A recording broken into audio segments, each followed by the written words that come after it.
Hello friends, welcome to my channel Study Point में आप सभी का बहुत बहुत स्वागत है।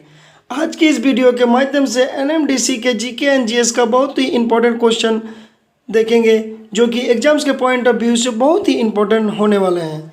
तो चलिए शुरू करते हैं। शुरू करने से पहले अगर आप हमारे चैनल में पहली बार विजिट कर रहे हैं तो प्लीज़ लाइक एंड सब्सक्राइब जरूर करें और साथ ही साथ बेल आइकन को प्रेस कर ले ताकि आने वाले वीडियो का अपडेट सबसे पहले आप तक पहुँचे। तो चलिए क्वेश्चन नंबर 1 से शुरू करते हैं। क्वेश्चन नंबर 1 है कि प्रकाश संश्लेषण की प्रक्रिया में जारी होने वाला ऑक्सीजन कहाँ से आता है। तो प्रकाश संश्लेषण की प्रक्रिया में जारी होने वाला ऑक्सीजन जो है क्लोरोफिल से आते हैं, यानी कि ऑप्शन नंबर ए सही हो जाएगा। अगर पूछे कि क्लोरोफिल में क्या पाए जाते हैं तो क्लोरोफिल में मैग्नीशियम पाए जाते हैं, ये भी आप नोट्स कर लीजिए। अगर जाइलम हम देखते हैं, अगर जाइलम का बात करें तो जाइलम जो है पेड़ पौधों में खनिज और जल का वहन करते हैं। ठीक है, ये भी आप नोट्स कर लीजिए। चलिए नेक्स्ट क्वेश्चन देखते हैं। नेक्स्ट क्वेश्चन है कि रामानंद सागर की जो रामायण है एक टीवी श्रृंखला में सीता की भूमिका किसने निभाई थी। आपको बताना है कि रामायण जो है उसमें जो सीता की भूमिका निभाई थी वो कौन निभाई थी। तो इसका आंसर हो जाएगा Deepika Chikhlia, option number A. आपको फंसाने के लिए एग्जाम में ऑप्शन में दीपिका पादुकोण भी रहेगा, लेकिन उसको नहीं मारना है, नहीं तो आपका क्वेश्चन आपका आंसर जो है गलत हो जाएगा। तो इसका आंसर क्या हो जाएगा, दीपिका चिखलिया। ठीक है, चलिए अब नेक्स्ट क्वेश्चन देखते हैं। नेक्स्ट क्वेश्चन है कि महाराजा सवाई जयसिंह द्वारा निर्मित जंतर मंतर क्या है। सबसे पहले हम देखेंगे कि जंतर मंतर का निर्माण किसने किया है, तो महाराजा सवाई जयसिंह ने।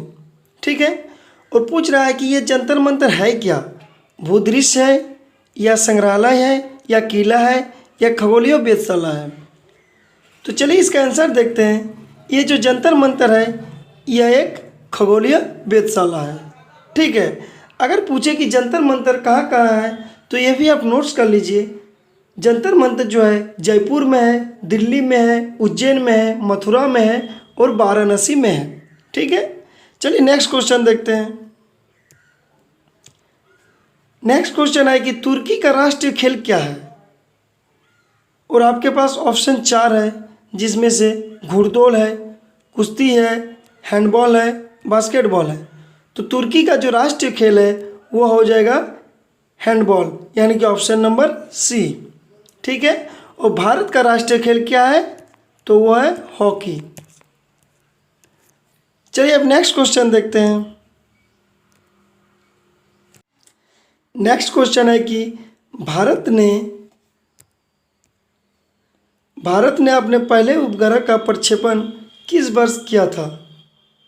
ऑप्शन है 1972, 1971, 1974, 1975। तो भारत ने अपने पहले उपग्रह का जो प्रक्षेपण किया था वो किया था 1975 में। ठीक है, अगर आपसे पूछ दे कि भारत के प्रथम कृत्रिम उपग्रह कौन सा था, तो प्रथम कृत्रिम उपग्रह क्या होगा, तो आर्यभट्ट। अगर पूछ दे भारत का प्रथम कृत्रिम उपग्रह तो ये भी नोट्स कर लीजिए, क्या हो जाएगा, आर्यभट्ट। ठीक है, चलिए अब नेक्स्ट क्वेश्चन देखते हैं। नेक्स्ट क्वेश्चन है कि पीलिया बीमारी से शरीर के कौन सा अंग प्रभावित होते हैं। पीलिया जो बीमारी है इससे शरीर के कौन सा अंग प्रभावित होते हैं, ये आपका बताना है। जबकि ऑप्शन है संपूर्ण शरीर, मस्तिष्क, त्वचा, यकृत। तो पीलिया बीमारी से जो है यकृत जो प्रभावित होते हैं। ठीक है, चलिए नेक्स्ट क्वेश्चन देखते हैं। नेक्स्ट क्वेश्चन है कि भारतीय संविधान के किस संशोधन द्वारा समाजवादी, धर्मनिरपेक्ष और अखंडता शब्दों का प्रस्तावना में जोड़ा गया। किस संविधान संशोधन द्वारा समाजवादी, धर्मनिरपेक्ष और अखंडता शब्दों का प्रस्तावना में जोड़ा गया, तो इसका आंसर हो जाएगा 42वें संविधान संशोधन 1976। 42वें संविधान संशोधन 1976 के तहत समाजवादी, धर्मनिरपेक्ष और अखंडता शब्दों का प्रस्तावना में जोड़ा गया है। और सबसे महत्वपूर्ण क्वेश्चन जो है कि एग्जाम में पूछे जाते हैं कि 42वें संविधान संशोधन को और किस नाम से जाना जाता है, तो ये आप नोट्स कर लीजिए। इसी को कहा जाता है लघु संविधान। 42वें संविधान संशोधन को ही कहा जाता है लघु संविधान। ठीक है, चलिए अब नेक्स्ट क्वेश्चन देखते हैं। नेक्स्ट क्वेश्चन है कि राष्ट्रीय रेल म्यूजियम किस शहर में है? तो राष्ट्रीय रेल म्यूजियम जो है दिल्ली में है। ठीक है, चलिए अब नेक्स्ट क्वेश्चन देखते हैं। नेक्स्ट क्वेश्चन है कि भागीरथी और अलकनंदा नदियों का संगम किस स्थान पर होकर गंगा नदी बनती है? तो भागीरथी और अलकनंदा नदियों का जो संगम है, जहाँ मिलते हैं, वहाँ मिल के कौन सी नदी का निर्माण होता है? तो गंगा नदी का निर्माण होता है। और आपको बताना है कि किस जगह पे, यानी कि किस स्थान पे मिलते हैं। तो इसका आंसर हो जाएगा देवप्रयाग। भागीरथी और अलकनंदा नदियाँ देवप्रयाग में मिलके गंगा नदी का निर्माण करते हैं। ठीक है, चलिए अब नेक्स्ट क्वेश्चन है कि निम्नलिखित में से मेला आंचल के लेखक कौन है? तो मेला आंचल के लेखक जो है option number D Phanishwar Nath Renu. तो मेला आंचल के लेखक है फणीश्वर नाथ रेणु। ठीक है, चलिए अब नेक्स्ट क्वेश्चन देखते हैं। नेक्स्ट क्वेश्चन है कि ब्लीचिंग पाउडर इनमें से किस मिश्रण से बना है? तो ब्लीचिंग पाउडर जो है इनमें से किस मिश्रण से बना है? तो इसका आंसर हो जाएगा चूना और क्लोरीन के मिश्रण से जो है ब्लीचिंग पाउडर बना है, यानी कि ऑप्शन नंबर सी। अगर पूछ दे कि ब्लीचिंग पाउडर का सूत्र क्या होगा, तो इसका सूत्र होगा CaOCl2। ये भी आप नोट कर लीजिए। अगर पूछ दे कि ब्लीचिंग पाउडर का उपयोग किस लिए किया जाता है, तो इसका उपयोग जो है कीटाणुनाशक के रूप में किया जाता है, यानी कीटाणु को मारने के लिए किया जाता है। ठीक है, चलिए अब नेक्स्ट क्वेश्चन देखते हैं। नेक्स्ट क्वेश्चन है कि निम्नलिखित तत्वों में से कौन सा एक तत्व कैंसर कारक है? तो इसका आंसर हो जाएगा क्रोमियम। क्रोमियम एक ऐसा तत्व है जो कैंसर का कारक है। ठीक है, चलिए अब नेक्स्ट क्वेश्चन देखते हैं। नेक्स्ट क्वेश्चन है कि रुधिर के जमने के लिए कौन से विटामिन की आवश्यकता होती है? रुधिर यानी कि ब्लड के जमने के लिए कौन से विटामिन की आवश्यकता होती है? तो वो हो जाएगा विटामिन के। रक्त के थक्के बनने के लिए विटामिन के की आवश्यकता होती है, यानी कि ऑप्शन नंबर सी। ठीक है, और विटामिन सी के कमी के कारण कौन सी बीमारी होती है? स्कर्वी, यानी कि मसूड़े का फूलना। ठीक है, चलिए अब नेक्स्ट क्वेश्चन देखते हैं। नेक्स्ट क्वेश्चन है कि 1917 के कलकत्ता अधिवेशन में कांग्रेस के अध्यक्ष कौन थे? तो 1917 के कलकत्ता अधिवेशन में कांग्रेस के अध्यक्ष जो थे वो थे एनी बेसेंट।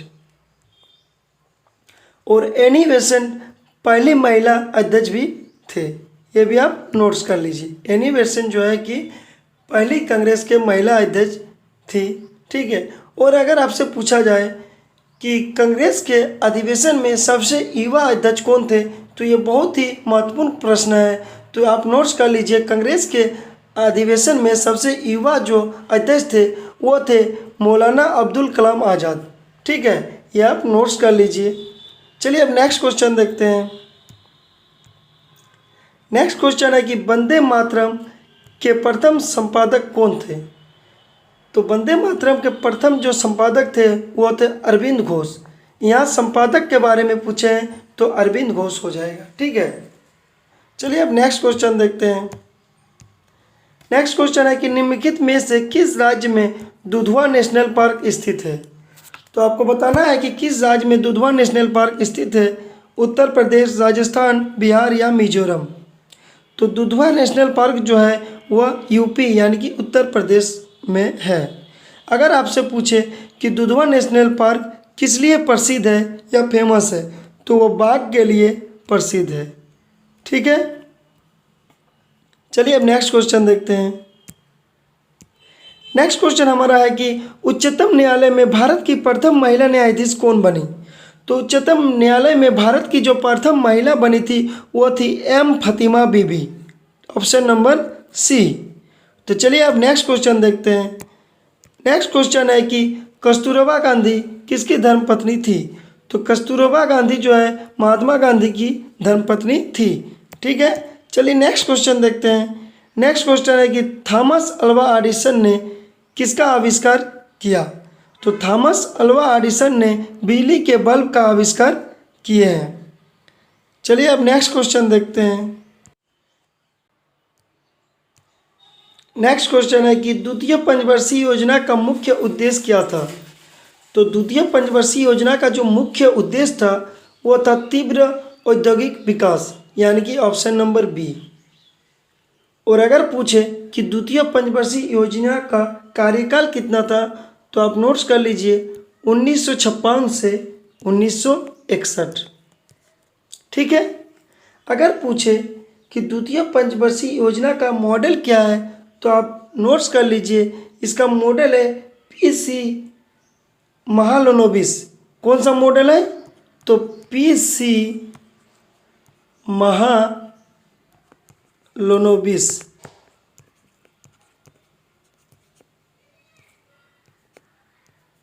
ठीक है, द्वितीय पंचवर्षीय योजना का मुख्य उद्देश्य था तीव्र औद्योगिक विकास और इसका कार्यकाल था 1956 से 1961।